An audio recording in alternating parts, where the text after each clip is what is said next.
today. Right now, you are going to war. You are going into war with your opponent. You are going to war with yourself. You are not scared. You are prepared. You are not weak. You are a machine, a freak. Are you focused? Are you prepared? Are you ready to come after this?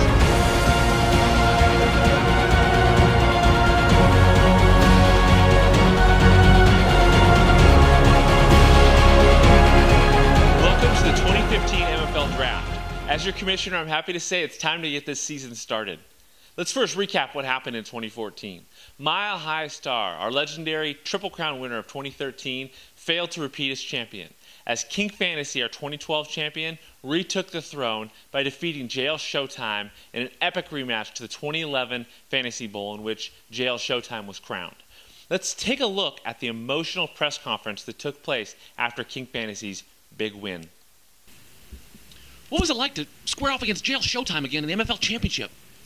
Oh, what a rematch. You know, in losing to him in 2011, it was a big deal. But just getting the chance to play him again, knowing that I'm playing the best, you know, I think that sometimes people squeak through, they all of a sudden find themselves in the championship game. But JL Showtime, he's the real deal. And to get the chance to play him when it all counts, there's nothing better than that. You know, this season I would have thought that I was going to be playing Mile High in his chance to win back-to-backs, but he made some deals that kind of threw his team down the wrong path at the end of the year.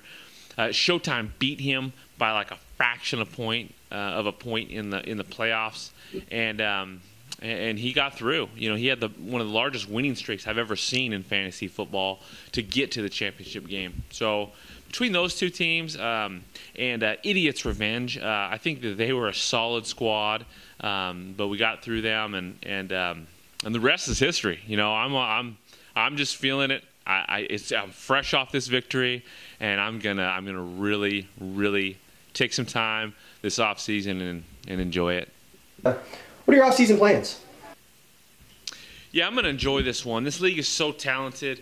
It's a league of champions, and to be a champion 2 out of 3 years, that's the pinnacle of fantasy football. I think that you know, being on top of the MFL, it's like being on top of the world. It's just something you just kind of have to enjoy and take this off season and just, you know, let's just enjoy the Seahawks winning another Super Bowl. How about that? That's my plan. Yeah. What were you thinking when Andrew Luck was benched at halftime after his worst performance of his career? I was thinking I should have started Matt Hasselbeck. I mean, Luck gets benched in the first half. It was my biggest nightmare. At the same time, I had built an early lead. You know, Odell, Randall Cobb, Antonio, they all came through for me. You know, once I kind of got past the benching, you know, I could see that the championship was my destiny. Yes, King Fantasy, as the 2014 MFL champion, what would you like to say to the rest of the league? Yeah, you know what I'd say is keep working, keep fighting. This league demands dedication. It demands excellence. If you're not on top of your game, you're gonna miss the playoffs. You know, I would say that you just got to be focused. You know, draft is the key, and then from there, you just got to be smart with your selections, your waiver wire pickups, all that. You know, to me, I put so much work into this, you know, and I think that it just gets me emotional thinking about winning another championship and what that means to myself, to the franchise, to my family. I just feel, again, I feel like I'm on top of the world. There's just no better feeling. What an impressive champion. Now, later in the offseason, we caught up with the king of the MFL to learn more about his roller coaster offseason, as well as to gain insight as to his perspectives on the upcoming 2015 MFL season. The competition in the MFL is it's incredible. You know, it's a league of champions, but I would say there's 4 teams that have dominated in this latest era of the MFL. You know, Forest Play kicked it off. JL Showtime, Mile High, and King Fantasy. We've really pretty much owned this league We win every category. It's about time someone else steps up. Yeah, BRC, he's Rookie of the Year last year for sure. The guy is a competitor. He's intense. You see what he did to that praying mantis this last summer? This guy is not one to mess with.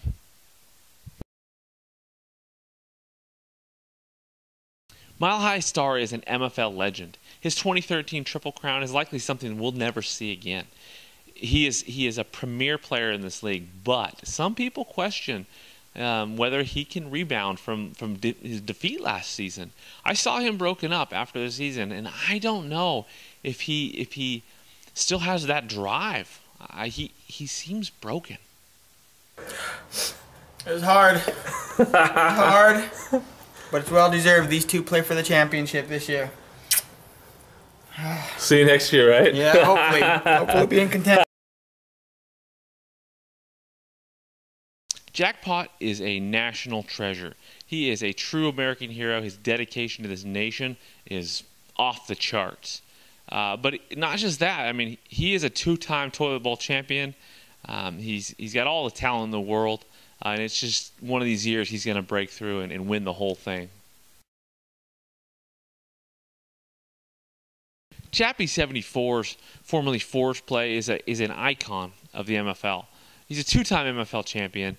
I think that this new logo, new transformation, is something that's going to give him the spark needed to get back on top. Idiots put together an incredible team last season, and I'm surprised he didn't make it all the way. I think this year he's raring to go. I think he lives and breathes MFL. I think he knows all about your families. I think he knows every little detail about your lives because he's preparing himself to take over.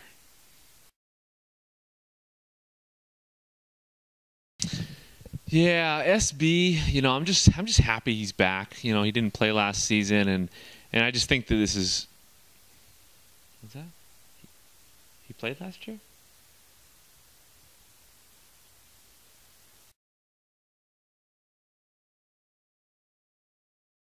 It's been a tough offseason for F and Eddie with Jordy Nelson going down, even with Kelvin Benjamin going down. His keeper in Cam Newton is going to be challenged this season. So this guy, he just needs to focus, prioritize the MFL. I think he puts his family first, and so I just think that anything's possible. Hall of Famer seems to be too busy, hanging out with Ken Griffey Jr., than focusing on the MFL. He really needs to step up this season and at least invest in a couple keepers for the long haul. Spinal Tappers had an atrocious season last year, and this guy was so amped up just to end the season. I can't imagine how he's feeling right now as the season's starting, getting a fresh chance.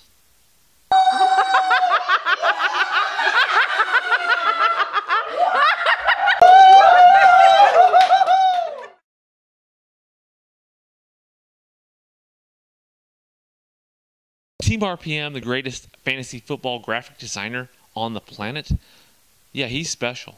And I think this is the year where he can break through. What's better than being a two-time MFL champion? How about being a three-time MFL champion? I'm focused, I'm ready, I'm raring to go this season. Am I concerned about the championship hangover? Obviously, I got to say, I was on fire after winning the championship this year.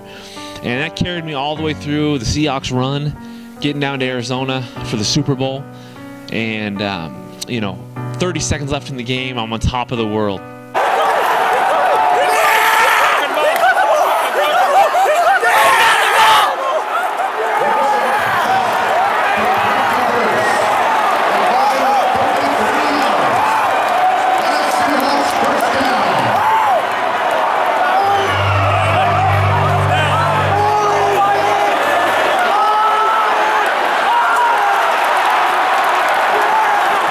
Jermaine Kearse just catches that acrobatic catch, and we're ready for Lynch to punch the ball in. Yeah. Russell's taking it in, dude. You can't see guys in motion, can you?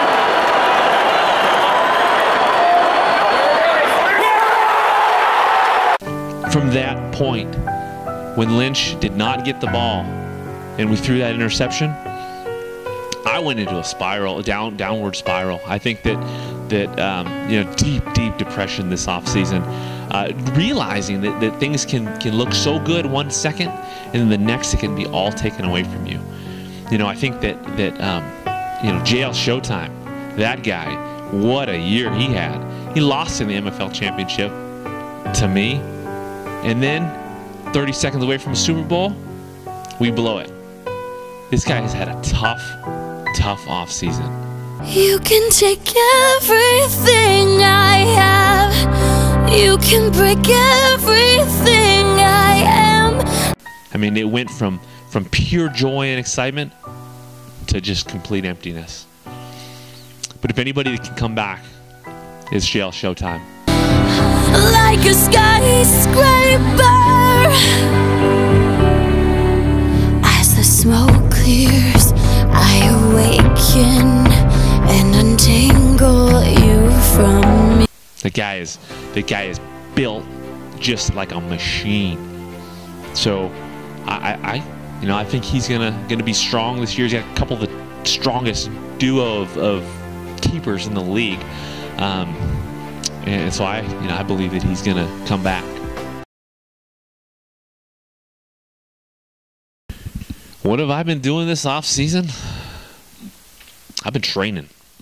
Once I got through all the mental and emotional roller coasters that were caused from the win in the Fantasy Bowl to the loss in the Super Bowl, once I got through that and I realized that I control my own destiny, I focused and I got serious. I've been training.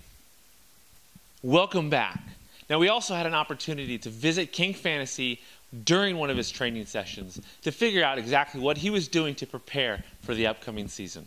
We are live at the MFL practice facility, checking to see what King Fantasy is doing this offseason, training for the 2015 MFL season. Thank you.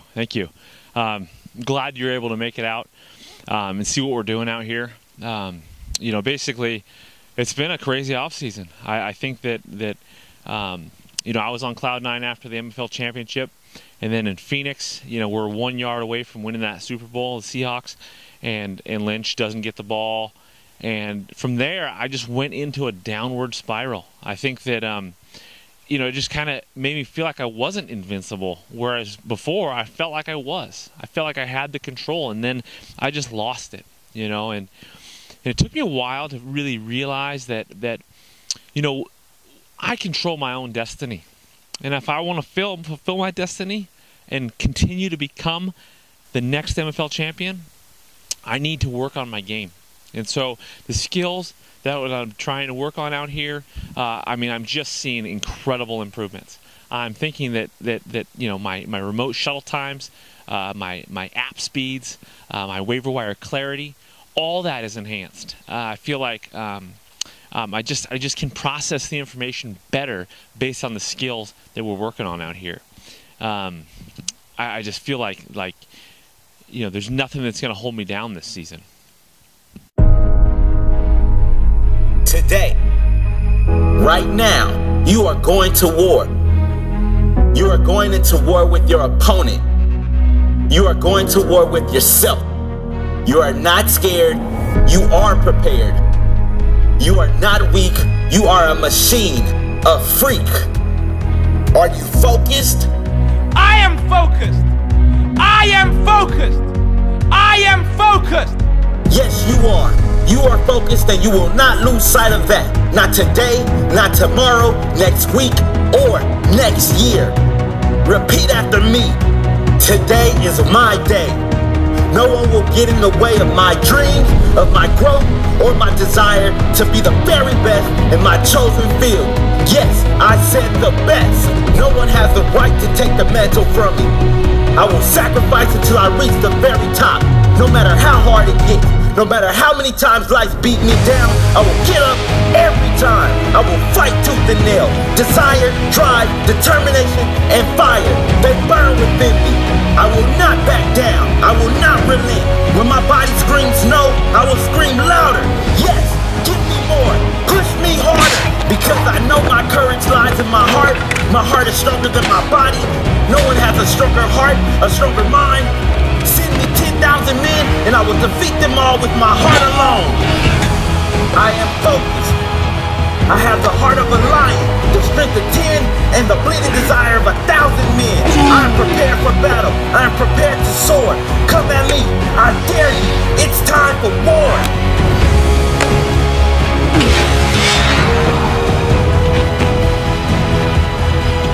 Respect is not given, it is earned. I don't need an alarm clock. My goals wake me. My desire wakes me. My purpose wakes me. I don't need haters to fuel my fire. My purpose is my fire. My family is my fire. My greatness is my fire. I don't need others' opinions. I have my own opinions. I have my own heart. I have my own dreams. There's nothing I cannot be, do, or have. No one can tell me what I can or can't do. I decide what is possible for me. I decide what path I will choose. I will decide what sacrifices will be made. What people will walk with me. What people I must let go. I decide how big my goals are, how crazy they might seem to ordinary people. I am far from ordinary. I don't pick average anything. I am anything but average. I want more, I will be more. Because I will give more effort, more pain, more sacrifice, more heart, more courage. And what comes next? More reward.